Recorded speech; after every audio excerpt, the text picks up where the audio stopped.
In this video, we're going to order fractions and mixed numbers on number lines. Ordering fractions on a number line is similar to ordering whole numbers and integers on a number line. Remember that fractions represent part of a whole. To order fractions on a number line, it helps to have a common denominator. Let's first look at an example using fractions with like denominators. This problem says to compare and order 5/7 and 2/7. Like I just said, we have to have that common denominator. In this example, our common denominator is 7. On our number line, each section represents 1/7. To place these on the number line, we have 5/7 and 2/7. And we can clearly see that 2/7 is to the left, meaning it's less. We have 2/7 is less than 5/7. That last example was very easy.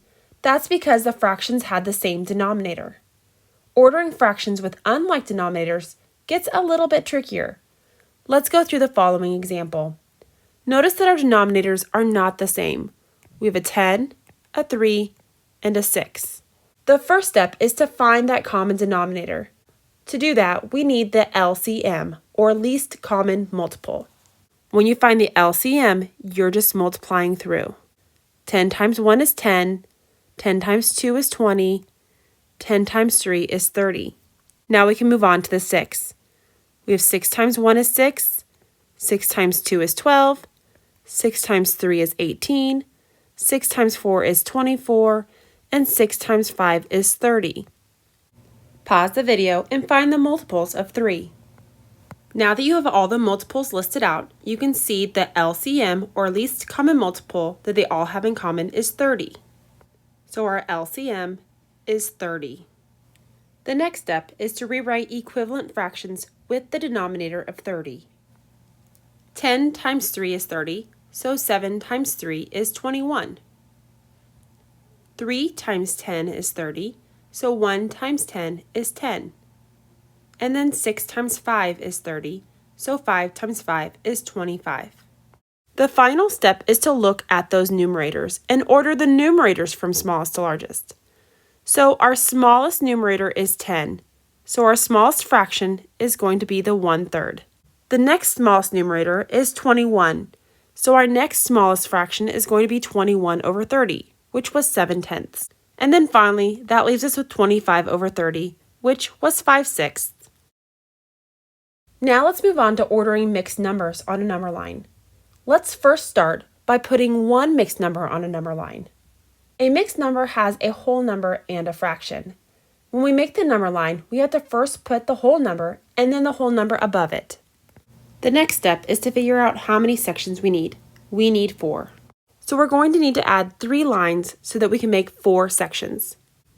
Each of those represents 1/4. So this would be 3 and 1/4, 3 and 2/4, which is 3 1/2, and then 3 and 3/4, and then 4. So now we can easily see 3 and 3/4 on that number line. Now let's put everything together. This last problem says to order these numbers from least to greatest. The first step is to find that common denominator. Go ahead and pause the video and find the common denominator between 2, 3, 6, and 3. If you found the common denominator to be 6, you're correct. The next step is to find the equivalent fractions. We have 2 and 1/2, which is the same as 2 and 3/6. We have 3 and 2/3, which is the same as 3 and 4/6. We have 2 and 5/6. We have 3 and 1/6, and then we have 2 and 1/3, which is the same as 2 and 2/6. The next step is to write our whole numbers. We need a 2, 3, and 4, since our numbers are in between 2 and 4. After we put our whole numbers, we need to figure out how many sections we need.